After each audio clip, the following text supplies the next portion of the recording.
Hello, very good evening friends. કેમ છો તમે બધા? આજે તમારા બધા સાથે અને તમારા બધાની સેફટીની એક અગત્યની વાત શેર કરવી છે, એટલા માટે આ મેસેજ તમારા સુધી પહોંચાડવા માટે આવ્યો છું.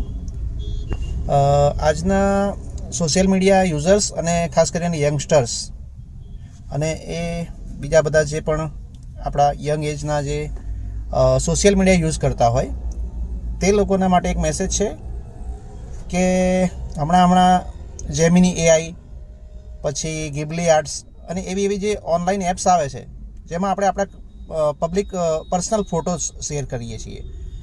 તો એ બધા માટે એક મેસેજ આપીએ છીએ કે આ જે સોશિયલ મીડિયા એ શા માટે બનાવવામાં આવ્યું છે. પહેલાં તો એ તમે સમજો કે સોશિયલ મીડિયા જે છે ને એ આપણી ફેસિલિટી માટે નહીં, પણ આપણી અંગત માહિતી પબ્લિક કરવા માટે જ બનાવવામાં આવ્યું છે. એમનો મેઇન ટાર્ગેટ એ જ છે કે તમે લોકો આપણી પર્સનલ માહિતીઓ એની પર પોસ્ટ કરો અને એ સર્વરમાં જે પણ ટાર્ગેટ કરીને બેઠા છે, જે લોકો તમારી પર્સનલ માહિતી મેળવવા માટે, એ લોકો તેને ટાર્ગેટ કરીને બેઠા હોય છે, બરાબર છે.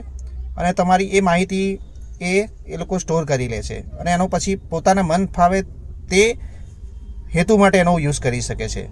પ્લસ બીજું, તમે એવું માનતા હોય કે કોઈ પણ ફોટો તમે અપલોડ કર્યા અથવા કેમેરામાં કેપ્ચર કર્યા પછી તમે ડિલીટ કરી દો છો તો તમે સેફ છો. તો મિત્રો, એક વસ્તુ તમે યાદ રાખજો કે આજના ડિજિટલ વર્લ્ડમાં એકવાર જે પણ ફોટો તમે કેપ્ચર કર્યો અને તમારી ઇન્ટરનેટ સાથે કનેક્ટેડ ડિવાઇસ છે જો, તો એ ફોટો એ હંમેશ માટે ઇમોર્ટલ થઈ ગયો, કે મતલબ એ ક્યારેય ડિલીટ થવાના કોઈ ચાન્સ નથી. એ હંમેશ માટે એ અમર થઈ ગયો, મતલબ ડિજિટલ વર્લ્ડ માટે આપણે કહીએ તો એ ફોટો અમર થઈ ગયો. અને એ પછી રેપ્લિકેટ થતો વાયા ડિફરન્ટ કન્ટ્રીઝના સર્વર્સ એ રીતે એ પ્રોપેગેટ થતો રહેશે, કે એક જગ્યાએથી બીજી જગ્યાએ ફરતો રહેશે. અને એકવાર ડિજિટલ વર્લ્ડમાં એ પ્રોપેગેટ થયા પછી તમારા હાથની કંટ્રોલની બહાર નીકળી જશે. તો તમે કોઈ પણ કન્ટેન્ટ, ફોટો કે પર્સનલ માહિતી જે શેર કરો તેમાં પોતાની વિવેક બુદ્ધિનો ઉપયોગ કરીને જ શેર કરશો.